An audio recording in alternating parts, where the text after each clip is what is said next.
Outer ring road out side కొత్తగా ఇప్పుడు regional ring road రాబోతుంది. సూత్రప్రాయంగా కేంద్ర ప్రభుత్వం ఆమోదించింది.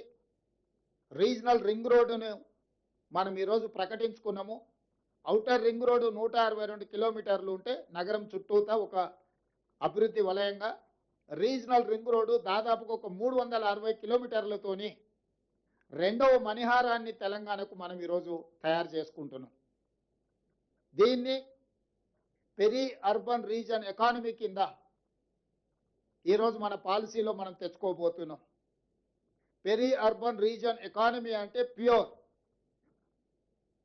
ఈ ప్రాంతంలో మ్యానుఫ్యాక్చరింగ్ జోన్, ఈ ప్రాంతంలో భారత్ ఫ్యూచర్ సిటీ ఉండొచ్చు, చందన్వెల్లి సీతారాంపూర్ ఫార్మా కంపెనీల ఐటీ సెజ్లు ఉండొచ్చు, రేడియల్ రోడ్స్ ఉండొచ్చు, మెట్రో విస్తరణ ఉండొచ్చు, ఇతర రాష్ట్రాల నుంచి ఇతర దేశాల నుంచి రావడానికి అవసరమైన ప్రణాళికల్ని ఈరోజు ఈ పెరి అర్బన్ రీజియన్ ఎకానమీలో భాగస్వాములను చేస్తున్నాము.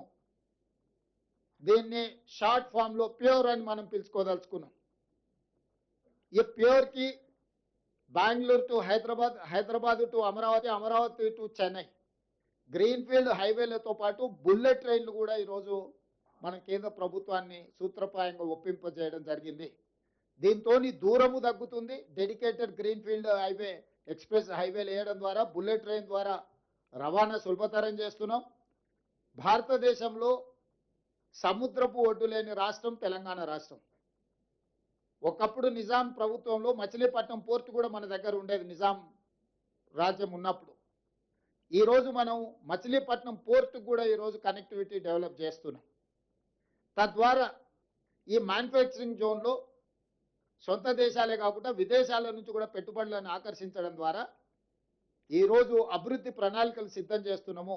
ఇవాళ తెలంగాణ రాష్ట్రంలో ఒకే ఒక ఎయిర్పోర్ట్ ఉంది, ఇంకా ఎయిర్పోర్ట్లు రావాల్సిన అవసరం ఉంది. పారిశ్రామికవేత్తలు అడుగుతున్నారు. అందుకే వరంగల్లో ఒక అంతర్జాతీయ స్థాయి ఎయిర్పోర్టు నిర్మిస్తున్నాం, ఆదిలాబాద్లో ఎయిర్పోర్ట్ నిర్మించాలనుకుంటున్నాం, భద్రాద్రి కొత్తగూడెంలో ఎయిర్పోర్ట్ నిర్మించాలనుకుంటున్నాం, రామగుండంలో ఇంకొక ఎయిర్పోర్టు. అంటే రాబోయే రోజుల్లో తెలంగాణ రాష్ట్రానికి అదనంగా 4 కొత్తగా ఎయిర్పోర్టులు మనం తెస్తున్నాము. ఏ రాష్ట్రమైనా అభివృద్ధి చెందాలి అంటే ఆ రాష్ట్రానికి సులభతరమైన రవాణా వెసులుబాటు ఉండాలి. దానికోసం ఇతర రాష్ట్రాల నుంచి గ్రీన్ఫీల్డ్ ఎక్స్ప్రెస్ హైవేలు నిర్మిస్తున్నాం, ఇతర రాష్ట్రాల నుంచి బుల్లెట్ ట్రైన్లను నిర్మిస్తున్నాం, ఇతర దేశాల నుంచి ఉత్పత్తి చేసిన వస్తువులను తెచ్చుకోవాలన్నా, మన రాష్ట్రంలో ఉత్పత్తి చేసిన వస్తువులను ఇతర దేశాలకు తరలించాలన్నా సముద్రం ఉండాలి.